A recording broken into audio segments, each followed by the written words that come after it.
I didn't invest my $10,000 emergency fund, and I didn't leave all of it in checking either. I split the same money into 2 layers. Some cash was ready right away, the rest stayed away from everyday spending and market drops. Sounds simple now. But before I changed anything, I had a problem most emergency fund advice never talks about. I had the money, the balance was there, on paper, I was fine. I just never asked the real question. If something went wrong today, how much of that money could I actually use today? An emergency fund has to do 3 jobs at once. It has to be safe, it has to be liquid, and it has to stay separate from the money I use for normal life. The problem is that the account that looks strongest in one area can be weak in another. A checking account is fast. A stock portfolio might grow. A CD can lock in a rate. A high-yield savings account can sit somewhere in the middle. But none of those labels told me whether the money would actually work when a repair shop, hospital, landlord, or airline wanted payment right away. That was the contradiction. Emergency cash should be easy for me to reach, but not so easy that I slowly spend it. It should earn something, but not if that means getting trapped behind a rule I forgot. It should stay protected from market drops, but not buried so deep that it takes too long to get. And this is where my $10,000 balance could fool me. $10,000 could look like a complete emergency fund and still fail if it was mixed with normal spending, tied to the market, or locked behind the wrong rules. The amount mattered. The location decided whether that amount could actually do its job. So I tested every option against the same 3 standards: safety, liquidity, and independence. Safety meant the value shouldn't depend on what the market did that week. I didn't want a car repair or medical bill forcing me to sell after a drop. Liquidity meant the money had to become spendable inside the time window of the emergency, not just visible in an app, not just available to request, actually spendable. Independence meant it had to stay separate from routine cash flow. If my emergency money looked exactly like grocery money and rent money, I knew I'd blur the line eventually. First place I looked was the obvious one, my everyday checking account. Checking was fast. Debit card connected, bills paid directly. Almost no friction if I needed cash right away. It looked perfect. But that same convenience was the problem. The account is built for movement. Paychecks come in, bills go out, groceries, subscriptions, random purchases, all through the same balance. Every time I opened the app, the emergency money just looked like available spending money. That's a quiet risk. The bank doesn't have to charge a penalty for the fund to shrink. I can do it myself in small pieces. A higher restaurant bill here, a last-minute purchase there, a month where I tell myself I'll replace it later.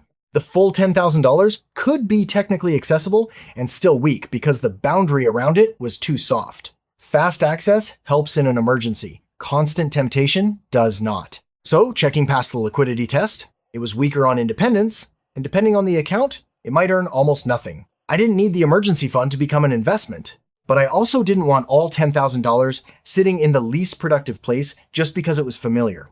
Next, I looked at a traditional savings account. Better for separation. The balance wasn't mixed with daily purchases. The principal wasn't moving with the stock market. Simple, stable, easy to understand, but traditional didn't automatically mean bad, and low yield didn't apply to every bank forever. What mattered was the actual account in front of me. Some ordinary savings accounts paid less than competitive online accounts. Others had better terms than I expected. A familiar bank could still work fine for emergency savings if the account was properly insured, accessible when I needed it, and not quietly charging fees that wiped out the interest. That last part matters more than it sounds. A savings account that earns a little but charges a monthly fee can move backward. An account that advertises a strong rate but requires a minimum balance, direct deposit, or other conditions can pay less than the headline suggests. The label isn't the decision. The terms are what matter. Then, I looked at a high-yield savings account, HYSA. This was the first option that seemed to hit all 3 requirements. Money stays in cash, stays separate from spending, and can earn a more competitive variable rate while it waits. But high yield was not the same as guaranteed access, and it was not the same as guaranteed insurance. An account could be marketed through an app or a partner network, and I still needed to know which regulated institution actually held the deposit and what coverage applied. The rate also changes. At the time of recording, competitive high-yield savings accounts were generally landing around 3.4% to 4.2% APY. Some headline rates were higher, but they often came with balance limits or other requirements. So I treated that range as a snapshot, not a permanent promise. More important, I had to test the transfer speed. Some accounts moved money quickly. Others took longer, depending on the receiving bank, the time of day, weekends, verification holds, or transfer limits. A transfer I could request in 30 seconds was not necessarily money I could spend in 30 seconds. That changed how I looked at it. I originally thought the highest rate would identify the best emergency account. It didn't. A slightly lower rate with reliable access could be more useful than a higher rate stuck behind slow transfers, unclear conditions, or fees. Fourth option was a certificate of deposit CD. A CD could make sense in some situations. A fixed rate for a fixed term could look attractive when savings rates were moving. It could also reduce the temptation to spend because the money wasn't sitting in my everyday account. But the details decided whether it belonged anywhere near my emergency fund. Some CDs charged an early withdrawal penalty. Some restricted when or how I could take the money out. Some were marketed as no penalty CDs, but that didn't mean everyone offered instant access or followed the same rules.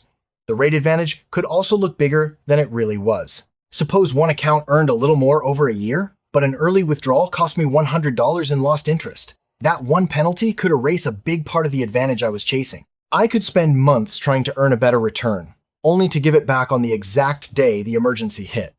That didn't make every CD wrong. It meant I couldn't use the word CD as a shortcut. I had to read the term, the penalty, the withdrawal process, and how long it would actually take for the cash to become usable. Fifth option was stocks or investment funds. This one is tempting. Cash sitting on the sidelines can feel inefficient. If the emergency fund almost never gets used, why not invest it and let it grow? Because the emergency doesn't ask whether the market is having a good month. Stocks and funds can usually be sold, but the sale price is not guaranteed. There can also be settlement and transfer time before the money becomes spendable in a bank account. The biggest risk wasn't that I couldn't sell. It was that I might be forced to sell at the wrong time. Here's a simple illustration, not a forecast. If my $10,000 invested balance fell by 15%, the account would show about $8,500. If an emergency arrived then, I'd face two bad choices: delay the expense or lock in the loss by selling. The emergency fund was supposed to reduce pressure. Instead, the market drop would add pressure. That $1,500 difference is why I stopped treating expected return as the main score. An emergency fund isn't successful because it produced the highest number in normal times. It's successful because the cash is intact and reachable in abnormal times. After comparing all 5 options, I realized I was asking one account to solve 2 different timing problems. Some emergencies need money within hours. A car can't leave the repair shop. A locksmith needs payment. A last-minute flight has to be booked. In those moments, even a short transfer delay matters. Other emergencies are larger, but not immediate. A medical bill might not be due for several days. A temporary income drop might require money over weeks, not minutes. Those situations need a larger reserve, but not every dollar has to sit next to my debit card. That was the point where I stopped looking for one perfect account and split the same $10,000 into exactly 2 layers. Layer 1 was $2,000 for immediate access. Layer 2 was $8,000 as the main reserve. $2,000 plus $8,000 still equaled the same $10,000. I didn't create extra money. I just changed the job and the access speed of each part. The $2,000 in layer 1 was for expenses that might need to be paid today or within hours. I wanted it in an insured savings account with immediate or same-day access, possibly at the same bank as my checking account, but still separate enough that it didn't look like normal spending money. I didn't choose $2,000 because it's a universal rule. I chose it because I thought about the kind of urgent bill I might have to pay before a slower transfer cleared. Someone else may need a different immediate access amount based on their car, insurance, deductibles, dependents, housing, or how fast other funds can move. The $8,000 in layer 2 became the main emergency reserve. That money could handle a short, understood transfer delay. It needed to stay protected from market swings, separate from routine spending, and able to earn a competitive rate without adding withdrawal rules that would break the plan. For me, a separately held insured high-yield savings account fit that role well. A carefully chosen no penalty or short-term CD could potentially fit part of the same role, but only if its exact withdrawal terms matched the emergency plan.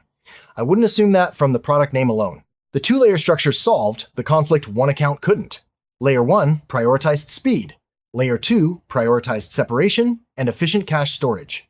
Both still had to be safe. Both still had to be liquid enough for their job. Together, they stayed one emergency fund, not 2 unrelated savings goals. This is what safer means here. It doesn't mean risk-free. It means I reduced the chance that all $10,000 would be exposed to the same weakness. I didn't leave every dollar next to my debit card. I didn't lock every dollar behind a possible penalty. And I didn't expose every dollar to a market price I couldn't control. But the setup only worked if the accounts actually worked the way I thought they worked. So I built a checklist before relying on them. First, I verified which institution actually held the money and which federal insurance program applied. For a bank account, I checked for FDIC deposit insurance. For a federally insured credit union account, I checked for NCUA share insurance. I didn't treat those as interchangeable, and I didn't assume every app or account with a savings label meant the money was automatically covered. Then I checked the applicable coverage limit and ownership category. Deposit or share insurance isn't just a logo on a website. Coverage can depend on where the money is held and how the account is owned. Before moving a large balance, I checked the current limits and rules through official sources. Next, I tested the actual transfer process. I moved a small amount out of the account and measured when it became spendable in the destination account. Not when I clicked transfer, not when the app said pending, when the money could actually be used. I also checked transfer limits, holds, cutoff times, and weekend delays. Then I read the early withdrawal terms for any CD. After that, I checked monthly fees, minimum balance requirements, and any condition needed to earn the advertised rate. That process wasn't exciting, but it showed me more than the APY ever could. A strong emergency account isn't just the one that pays more. It's the one whose rules I understand before I'm under pressure. Knowing those rules in advance also removes one more decision from a day when I may already be dealing with stress, urgency, and incomplete information.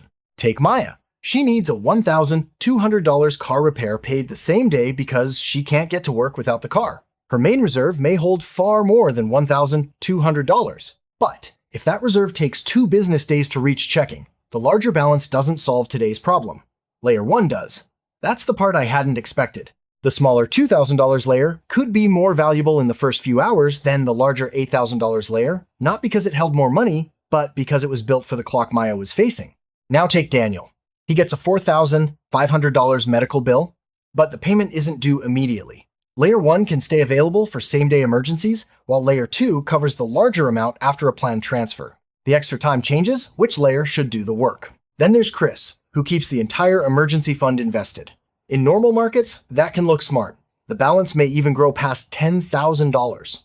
But if a decline arrives at the same time as a job loss, the account can be worth less exactly when Chris needs more certainty. Selling may still be possible, but the available value and timing may be worse than expected.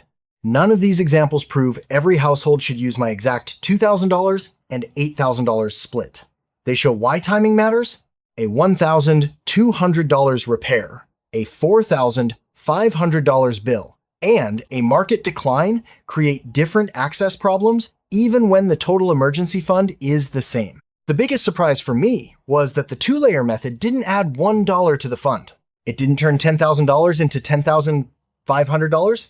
It didn't promise a magical return. What it changed was the chance that the right amount of cash would be ready at the right time without forcing me into a bad decision. That's how I now measure emergency fund performance. Not only by interest earned, I measure whether the principal is intact, whether the money is reachable, and whether it's separated from everyday decisions when something goes wrong. A high rate can still be useful. A familiar bank can still be useful. A CD can still be useful under the right terms. Even a checking account can be useful for the immediate layer. But none of those products gets the job automatically. The account has to match the timing and purpose of the money inside it. There are exactly 3 things I would do today. First, I would identify the dollar amount that might need to be available immediately, based on the kind of bill that couldn't wait for a transfer. Second, I would verify the transfer time, deposit insurance, withdrawal restrictions, and fees for the account holding the main reserve. Third, I would separate the emergency fund from routine spending and test one small transfer before trusting the setup in a real emergency. Once the location is fixed, the next question gets harder. How large should the emergency fund be in the first place? Because $10,000 may be more than enough for one household and dangerously thin for another. And the usual 3 to 6 month rule can hide more than it reveals.